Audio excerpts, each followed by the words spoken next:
Hey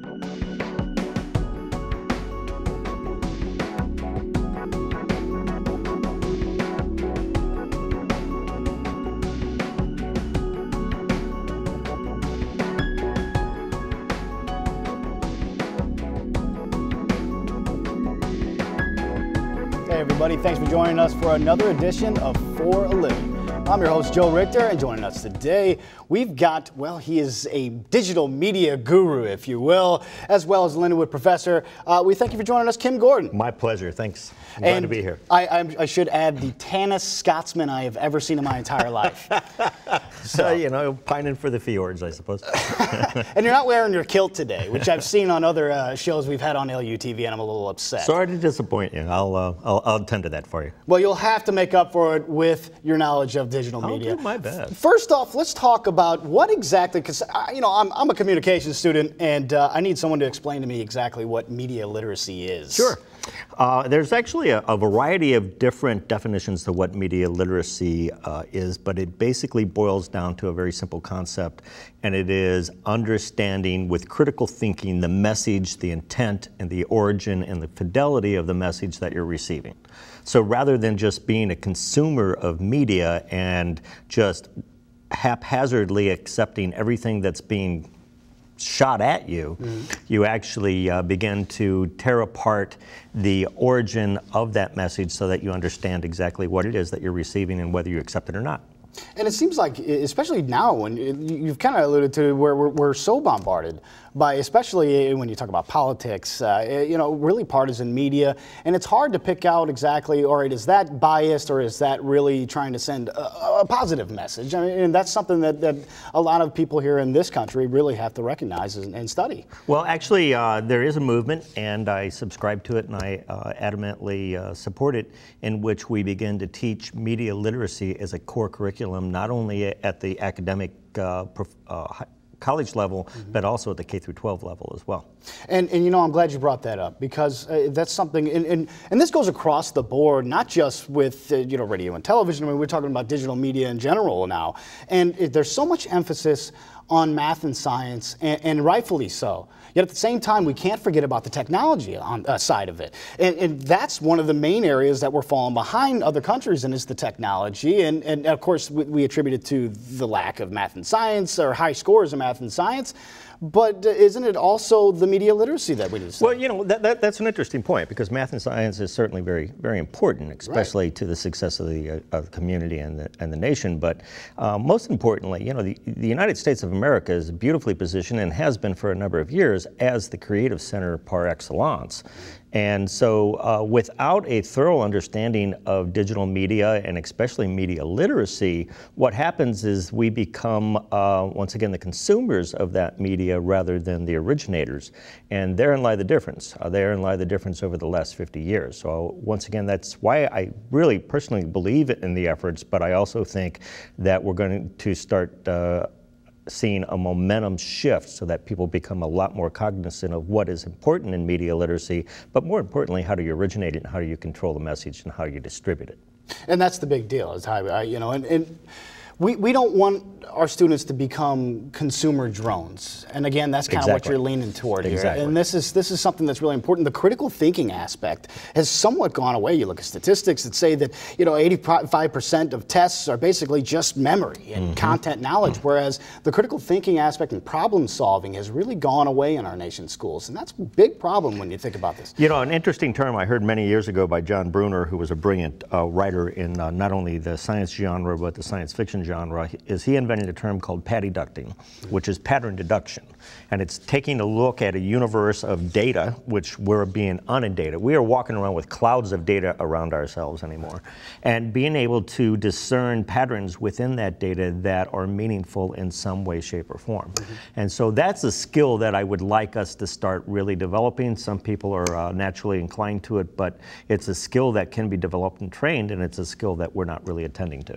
And another aspect of this, I mean, let's take the partisanship aspect out of media. And let's look at just the fact of the changing technology and how we have the advent of the backpack journalist, and meaning that we have reporters going out and they're shooting and they're editing and they're doing everything, whereas this was a team effort in the past.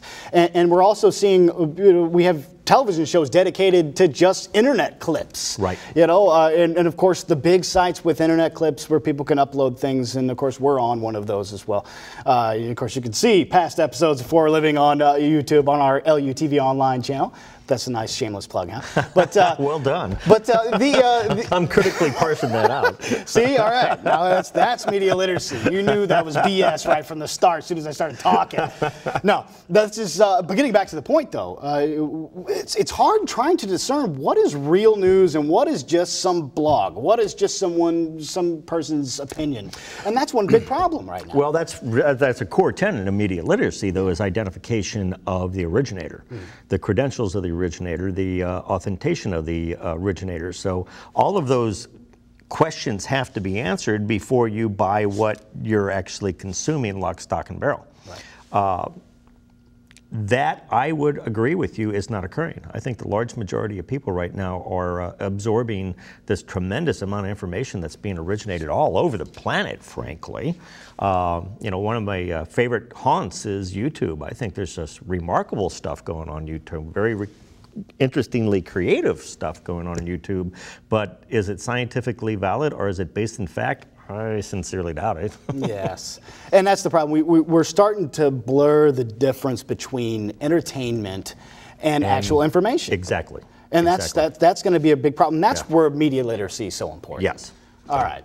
So now let's talk a little bit about some of the stuff that's part of the problem. Because now, people's cell phones don't just make phone calls anymore. Right. It's gotten absolutely ridiculous. I mean, mine, I think, it doesn't even ring right now. And now, I'll teach kids that have, cell phones that could fly them to the moon or something. I mean, seriously, this stuff is getting beyond what we had considered was going to be here 10 years ago. Well, Arthur C. Clarke once said that the science fiction of the 60s will be the reality of the 21st century, and we're indeed seeing that. The communicator that we walk around in our hands, whether it's an iPhone or a BlackBerry, is just the beginning of that communications revolution. I mean, the fact that I personally can pick up 8 or 9 different modes of communication channel telemetry by simply walking around with it in my pocket is just inconceivable. What we're beginning to witness, though, and there's a study, I'm working with Dr. Art Silverblatt with another university right now, specifically on a media literacy encyclopedia. But one of the studies that we're monitoring very closely is the impact of ongoing online systems with a K through 8-year-old. It's remarkably fascinating to begin to comprehend, and we'll get into this a little bit later, that what we're witnessing today in telecommunications technology is trending to another term called singularity, in which the individual begins to blur out into the consciousness of the community itself. So let me roll that backwards. I just said a lot of words right there. I understood about 3 of them, by the way. You lost me at telemetry. And actually my sorry about that. My favorite story is my story about my youngest son, who's now 19. Contrasted my 24-year-old. My 24-year-old remembers having a childhood without internet. My 19-year-old says, I remember it being slow. Now we're walking into a generation that has significant processing power, significant bandwidth, and they have been born and raised in an environment in which they expect to be online all the time. What does that mean to society and culture? And no one's really studying that as thoroughly as I think we really should. Now, this is showing up even as we speak in the day-to-day classroom. Students are being equipped with advanced telecommunication systems, and they're walking to a classroom and they're texting to each other. They're texting each other not only messages about personal nature and things that maybe they shouldn't, but also answers the tests and comments about the instructors. No one knows how to manage that right now. No one knows how we're going to manage that. If you take that thought and let's extrapolate 5 years future, when things are faster, smaller, and more integrated into our day-to-day lifestyles, what does that mean? Right. And we don't know.